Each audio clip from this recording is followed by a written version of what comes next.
Sheriff Wayburn. How are you, sir? Welcome to WBAP Chris Krok Show. Well, it's good to be with you, and that's not a bad lead-in. That's funny. That's good. That's good. I like to hear that. I remember I was in high school and that came out. I was like, "Oh, it's so awesome!" Now it's embarrassing. My God, I interviewed him several years ago in Austin. Good times. So, Sheriff Wayburn, you must be insanely busy right now.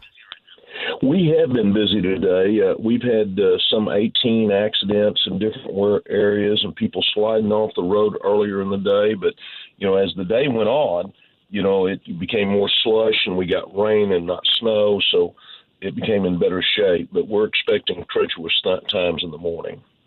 We saw the horrible crash years ago, not too many years ago, on 35W.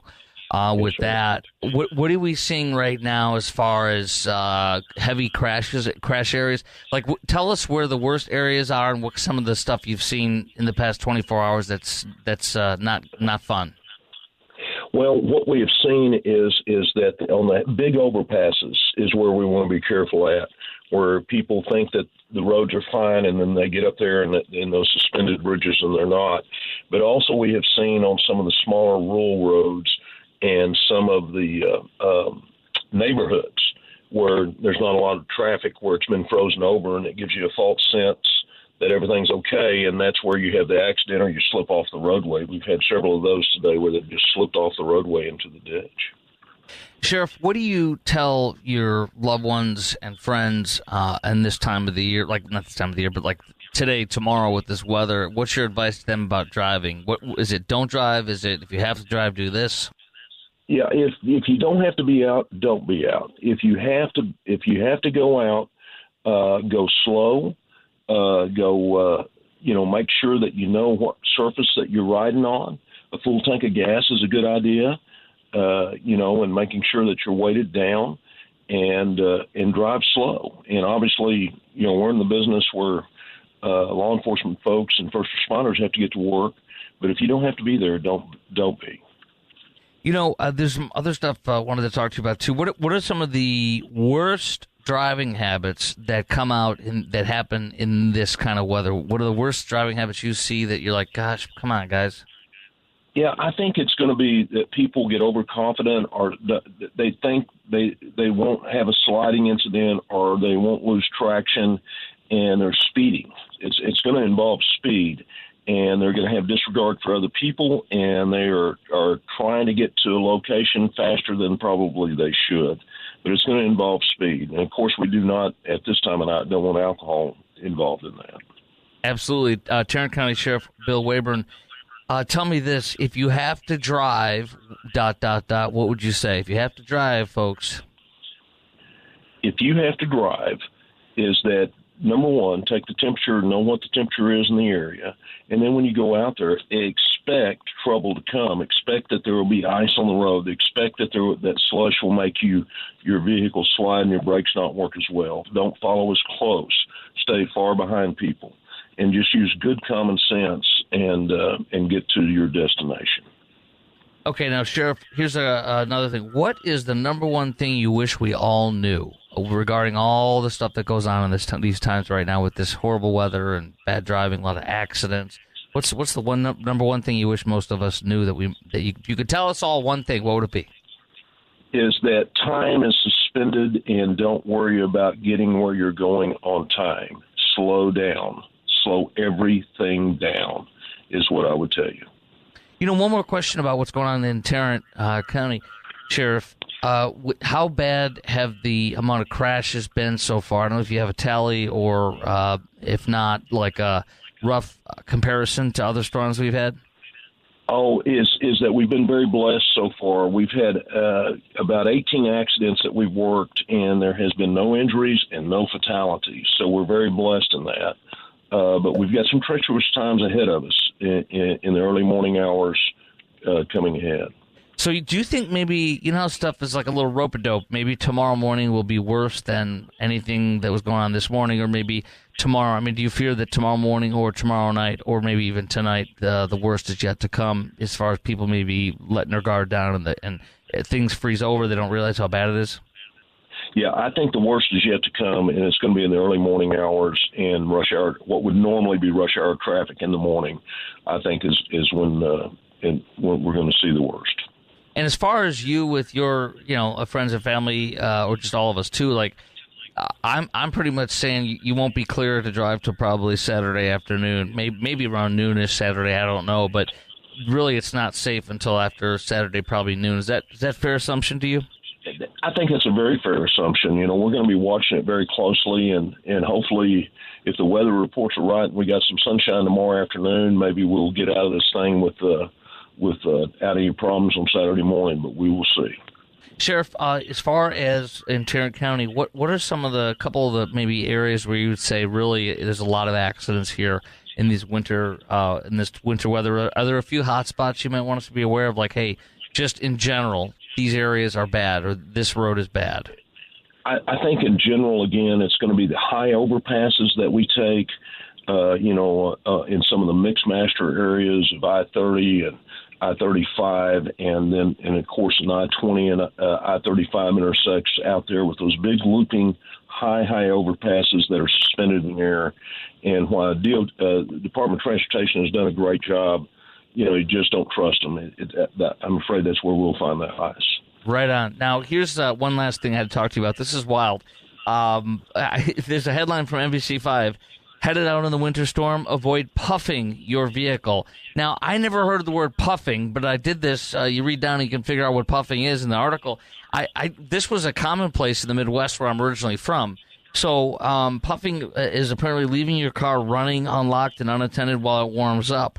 And they did interview some of your folks at the Tarrant County Sheriff's Office, and they said it's leaving your keys unattended in a vehicle, Class C misdemeanor, punishable up to $500, and it makes an easy target for thieves. Talk to me about your experience and your stuff with what you've seen with quote-unquote puffing. I just call turning my car and letting it run for a while. Yeah, that's kind of crazy term for that. But yes, is that if you're using your keys in your car and you don't have a smart car, and you're turning your car on and leaving it unattended, it is nothing but a temptation for a thief to just drive off with it.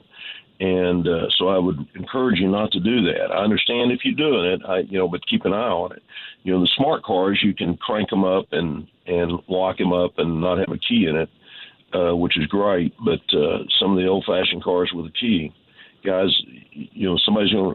auto theft is still a huge issue. And it says that because I've heard your insurance company might not cover it or won't cover it possibly if it gets stolen. And twofold. That's one thing I wanted to ask your comments about. And then second of all, have you seen that happening with insurance companies not backing it up because you had your keys in it running? And second of all, some of your representatives were saying that really you guys tend not to ticket people if it's in their driveway, but if they're at a convenience store, strip mall. I mean, to me, that is the most pathetic thing to do. That leave your car running unaccounted for when you're out in public versus your driveway. Talk to me on that, and that'll be our last question.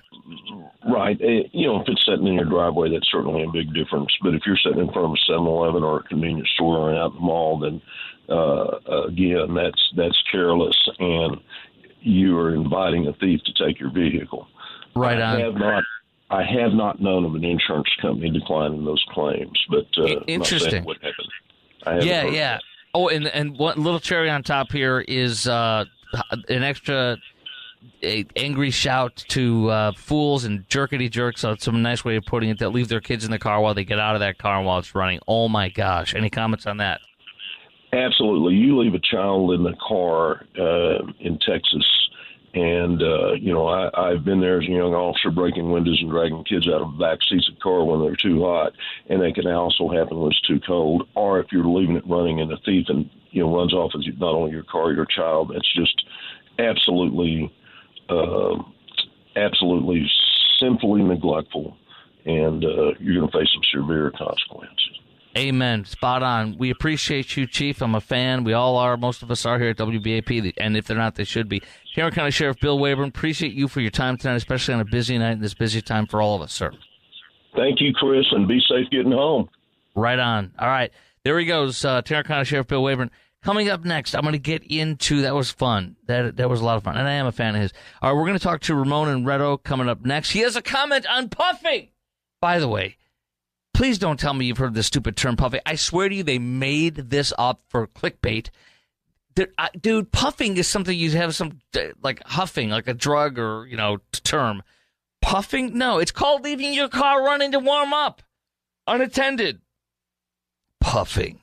Get out of here. All right, we'll talk about that and what things you've seen, what you do. And I'm going to tell you right now.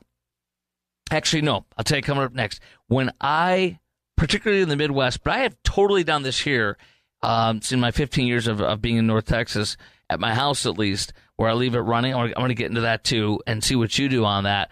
And how about the morons? Holy cow. How about the morons that don't clean off their windshield or even the roofs of their car, and massive chunks of snow and ice are flying at you on the highway because a moron didn't clean off his car?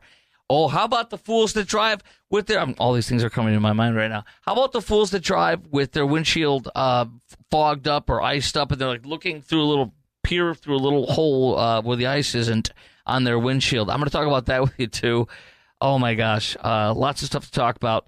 Our number is 800-288-WBAP, 800-288-9227. It's Chris Krok on a special edition on we're, of course, in Operation Stormwatch, in effect, on News Talk 820 WBAP and now on FM at 93.3. 800-288-WBAP is our number. 4 lines open.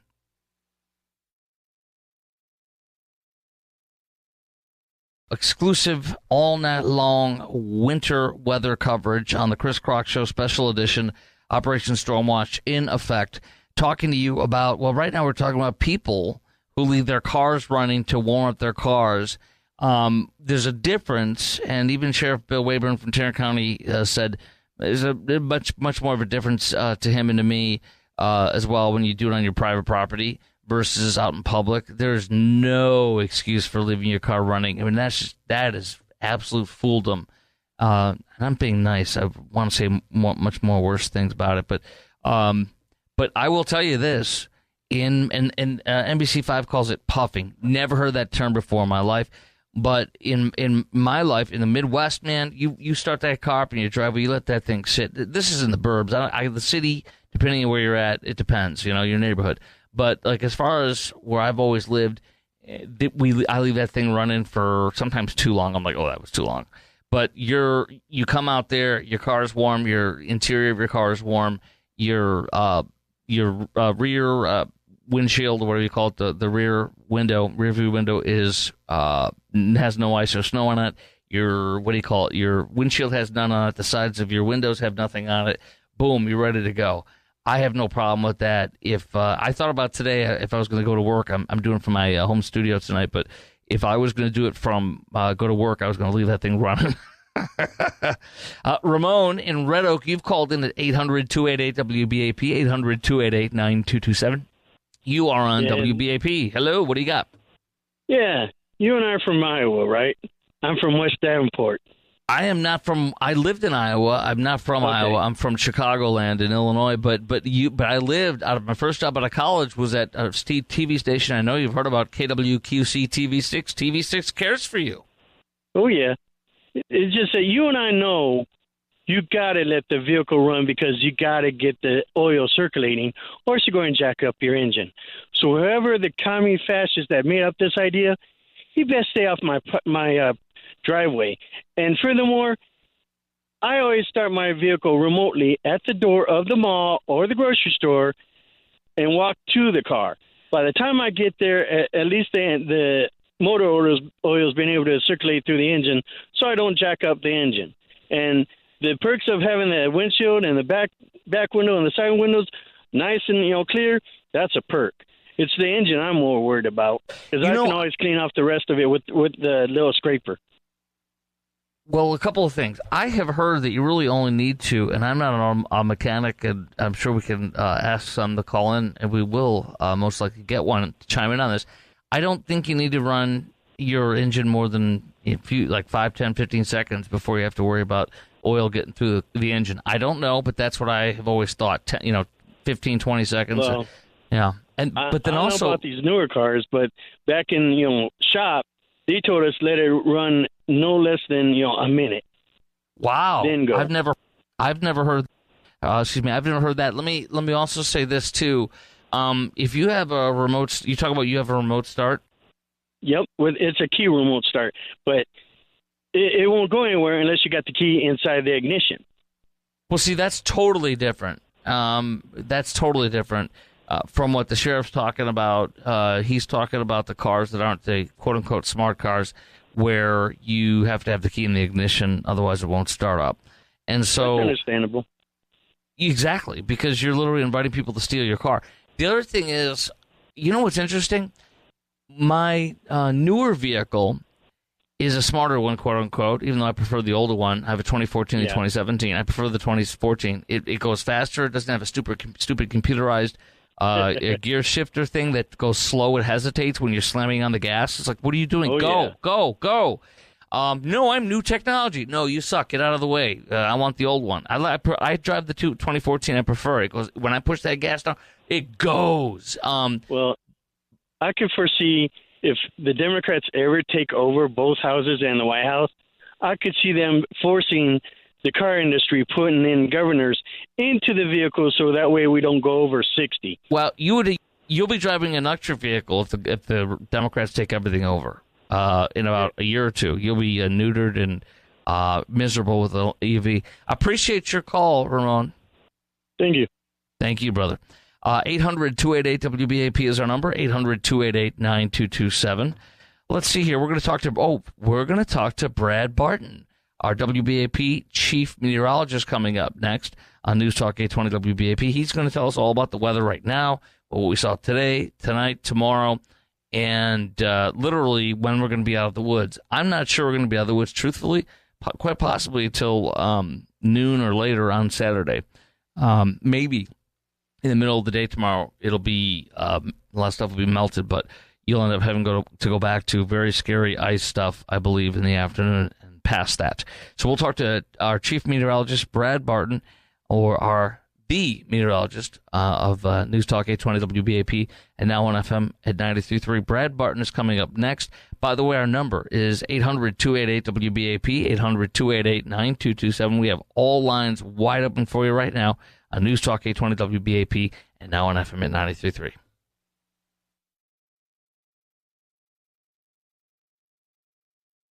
How are you, my friend? I sound like I'm you, being up all day, all night, huh? Yeah, that's right. Well, thanks for the great build-up, Chris. Appreciate it. Not worthy of it, though. That was your opening act, sir. Yeah, that's right.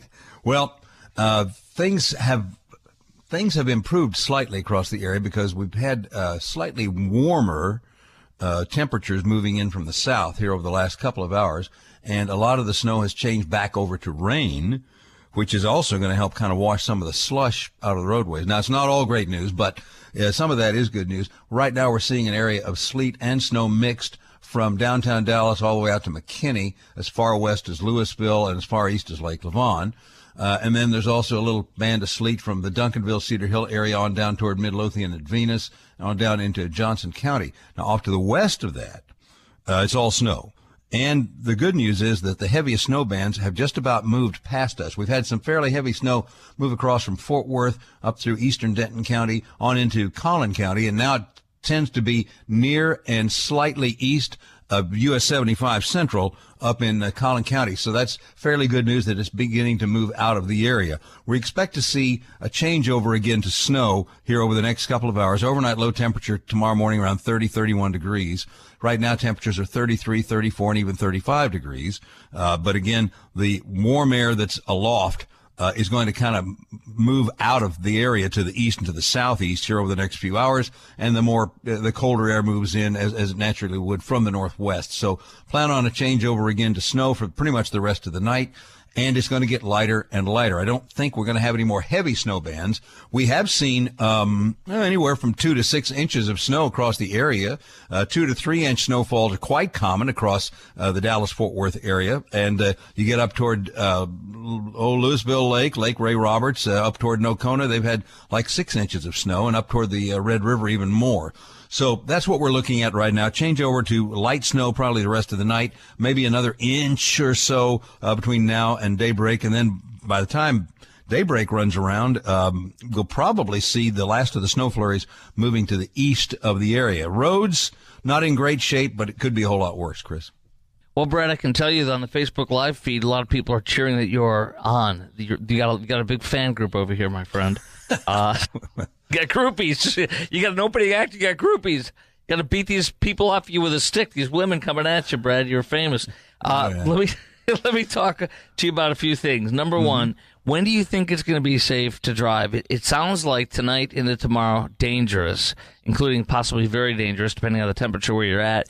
And then number two, it seems like maybe there'll be a period during the middle of the day tomorrow you could be possibly a little safe to drive, but then it's bad again. It's going to be bad in the morning, I'm hearing, really bad, and then possibly, and then really bad back again Friday afternoon when it gets dark into the evening and all the way through maybe Saturday at noon or something. Talk to me about that, the danger zone with driving. Okay, well, tonight, of course, visibility is not great, and we do have not only water but ice on some of the roadways, and it's kind of hard to tell the difference at times. Sometimes you can tell when you're going over a bridge when you don't hear the water slapping up against the back of your wheel wells, and then you know you're on ice as opposed to on water. But that's one of the few clues that you have, other than losing control of your car. So tonight would not be a good night to be out, especially on any of the freeways, because the bridges and overpasses, while they've been sanded and treated and that sort of thing, a lot of them still have accidents on them. It's going to be like that probably the rest of the night. Tomorrow after daybreak, I think things are going to really improve. We're going to have a high probably in the upper 30s tomorrow. We should be well above freezing by 9 or 10 o'clock in the morning.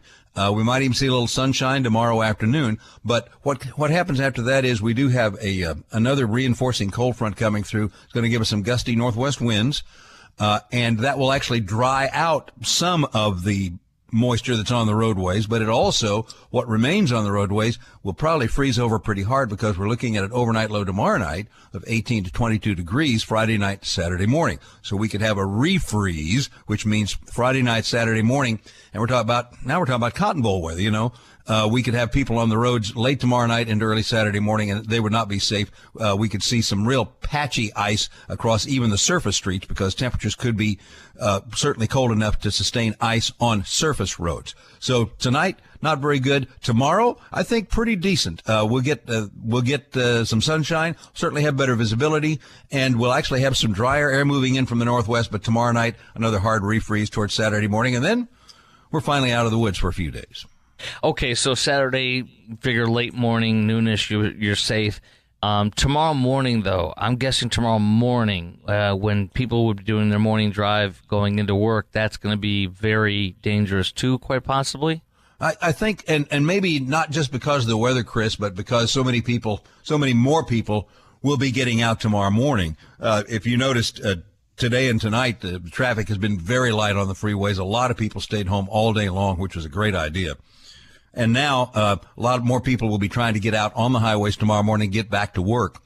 And with that in mind, and the conditions still marginal, I think we will probably have a number of traffic problems tomorrow morning.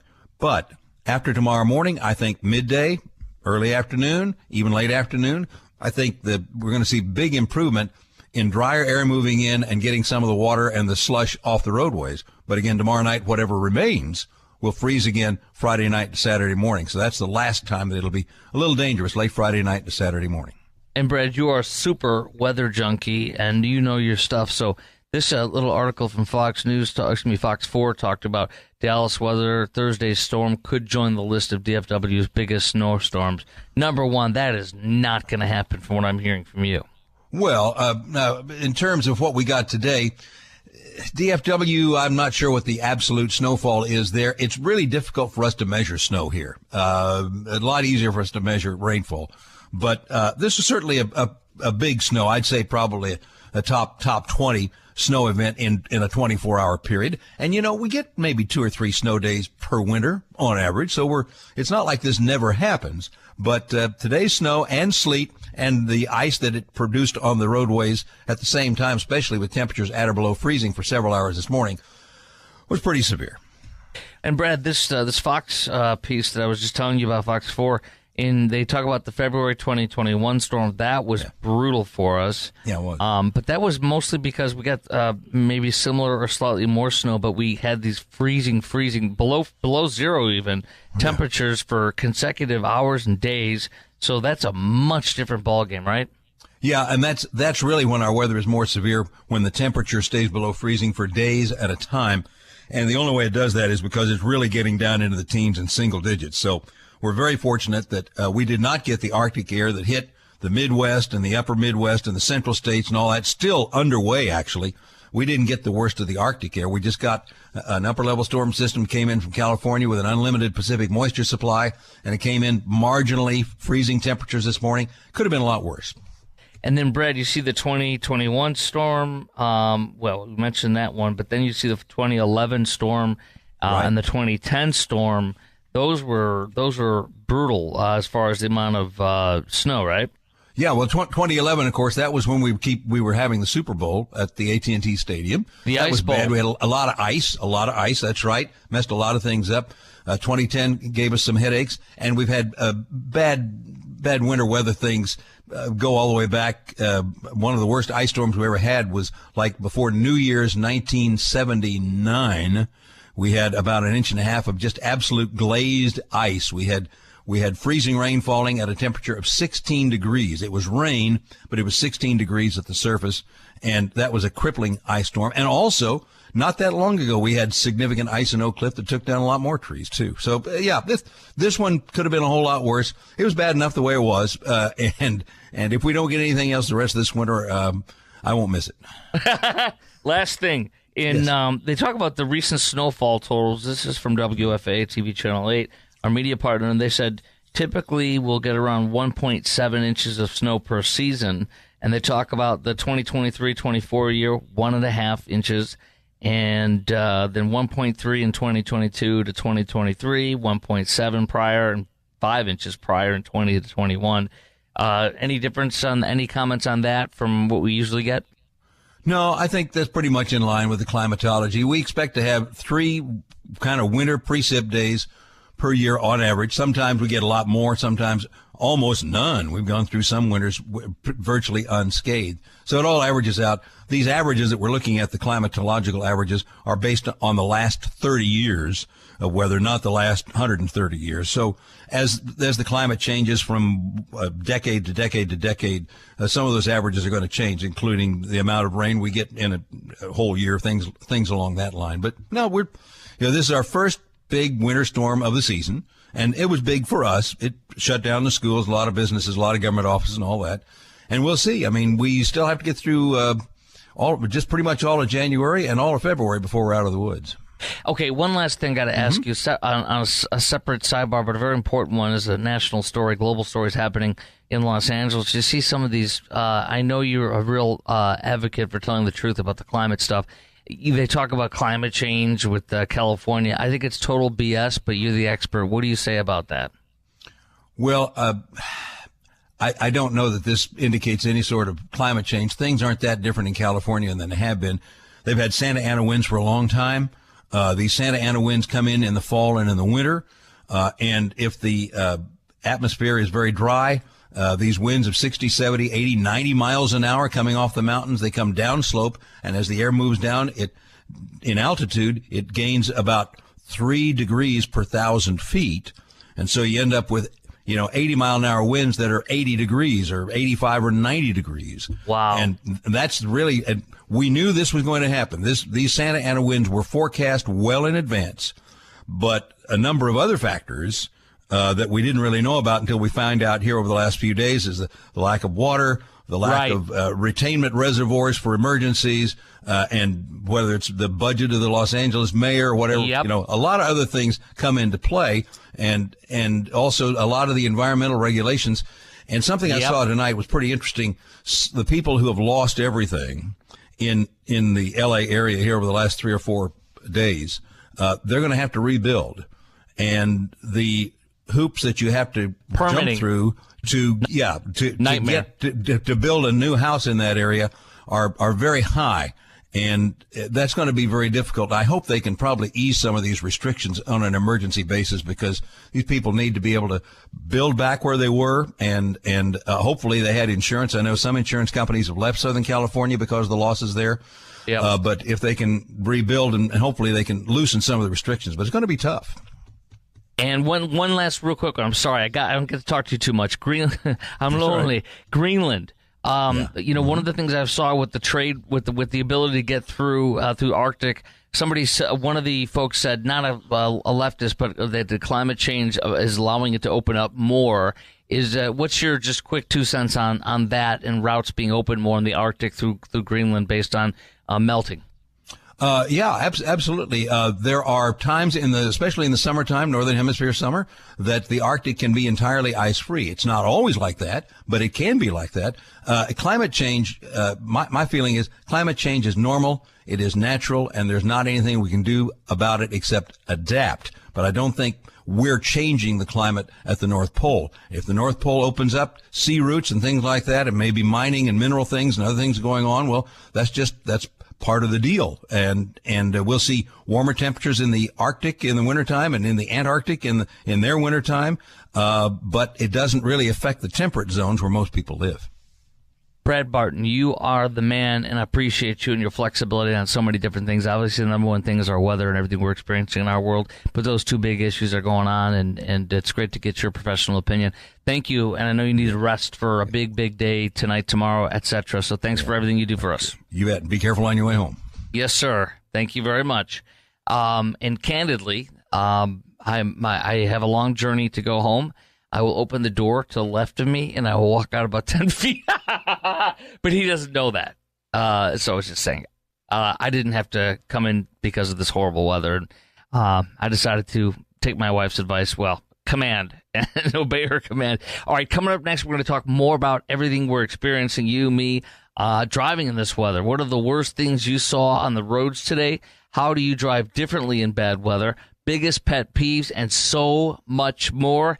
This is a special edition. We are under the WBAP Storm Watch in effect, so Operation Storm Watch. So chime in right now, your thoughts, your comments, 800-288-WBAP, 800-288-9227 on News Talk 820 WBAP, and now on FM at 93.3.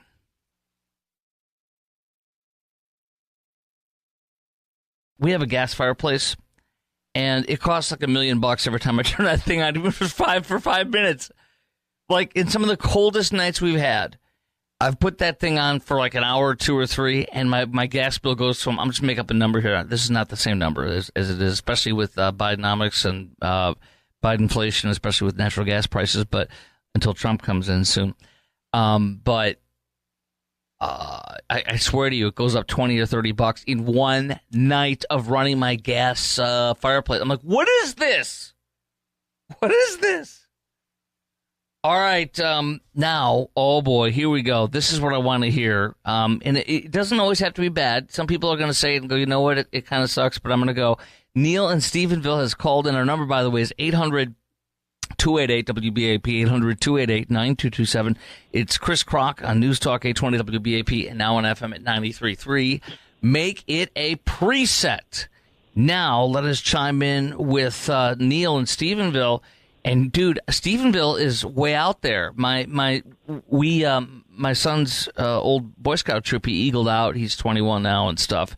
But we would go to Stephenville once a year and camp out. And then he had this massive nosebleed that didn't go away for hours. And after a certain amount of time, he was supposed to go to the hospital. So we went to the friendly Texas Health, whatever, ER, whatever it was over there, and we got ripped off like you wouldn't believe. But there we were in Stephenville, so I know where you're at. Talk to me. You had to go to work? Yeah. Hey, what's up, Chris? This is Neo. What's up, brother, man? I live in Stephenville, but I work in Crescent, so I have to drive like an hour to work and an hour back. And so I'm a security guard that works overnight, and so A, I had to, it's got to be guarded like 24/7, and B, like I'm a victim of Bidenomics, so. You're a victim of what? You're a victim of what? Bidenomics. Tell me how you're a big victim of Bidenomics, and tell me what it is like for having to go into work on this stuff. What was it like? And when you don't make that much, and then you go to the grocery store, spend all this money, and you're just barely getting by, it's like you can't afford to take a day off, man. I know. So, What I really also meant too is, I apologize for not being clear. What was it like driving in all this stuff, or have you not made that trip yet? No, I'm just about here. It started out as rain, and then by the time I got over by Granbury, it turned into like it was sleeting for like just a bit, and now the snow's coming down. If you turn on your brights, it looks like Star Wars. Wow. All right, we got to roll. But listen, Neil, in Stephenville, drive safe, brother, and know that we're with you, and we appreciate you very much. Be safe, and it's okay. This too will pass, my brother. Keep doing it. Keep working hard, being honest, and all that good stuff. Love you, brother. Take care. All right, coming up next, we're going to talk. Thank you very much, sir. Sorry we had to rush. Coming up next, we're going to talk to Alice Rios from TxDOT. How bad are the roads? This is going to be interesting. Next on the Chris Krok Show on News Talk 820 WBAP, and now on FM at 93.3.